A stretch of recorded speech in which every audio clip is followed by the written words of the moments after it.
The Anatomy of Arrogance. King Nebuchadnezzar ruled the Neo-Babylonian Empire from 605 BCE to 562 BCE, is one of history's most striking figures. He was a brilliant military strategist.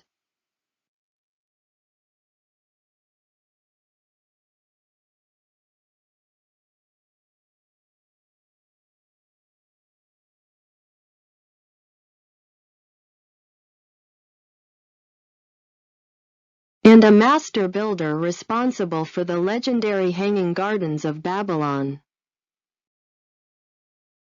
While walking in his royal palace, the king boasted, "Is not this great Babylon, that I have built for a royal dwelling place by the might of my power and for the honor of my majesty?"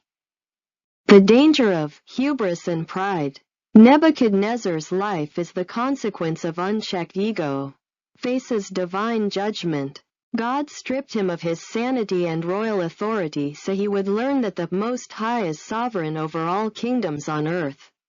According to the book of Daniel, Nebuchadnezzar was instantly struck with a severe mental illness known as boanthropy, where a person believes they are an ox.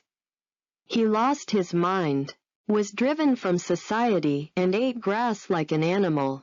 The lesson: success can breed a dangerous sense of self-sufficiency.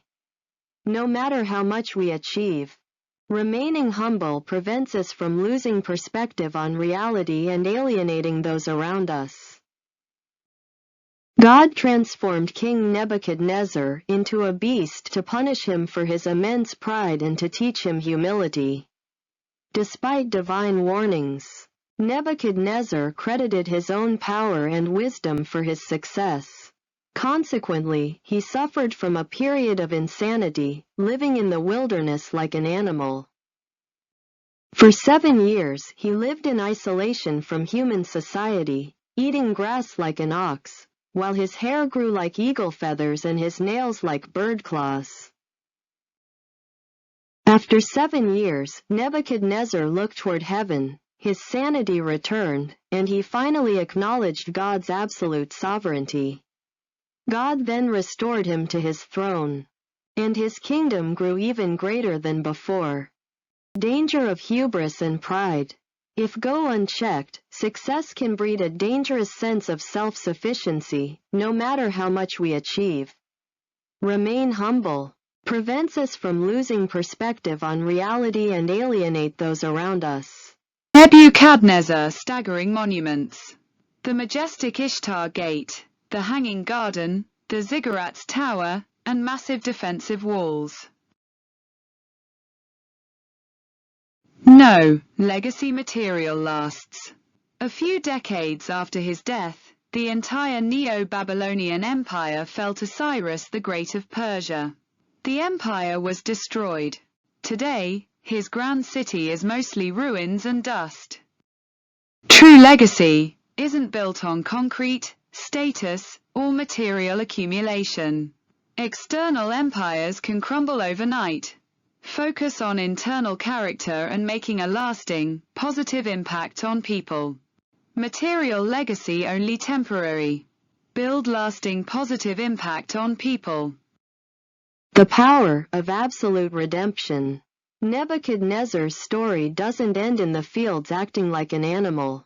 After 7 years, he lifted his eyes to heaven, recognized his limitations, and his sanity was restored. He returned to his throne a changed, deeply humble ruler, praising a power higher than his own. The lesson: no failure or mental rock bottom is final. We all make massive missteps, let our egos get the better of us, or experience profound personal collapses. The path back begins with self-awareness, acknowledging our mistakes, and having the willingness to change. True leaders surround themselves with truth-tellers. Most ancient monarchs executed anyone who brought bad news. Nebuchadnezzar, however, kept the prophet Daniel and his advisors close. Even though they interpreted dreams that foretold his downfall and openly challenged his decisions, He valued their integrity and insight over empty flattery. The lesson: beware of yes men. To grow in life or leadership, you need people around you who care enough to tell you the hard truths, even when it bruises your ego. Life's journey shows us that while ambition and hard work can build incredible things, an inflated ego will eventually tear them down. True strength lies in knowing when to step back, listen to wise counsel, and stay grounded.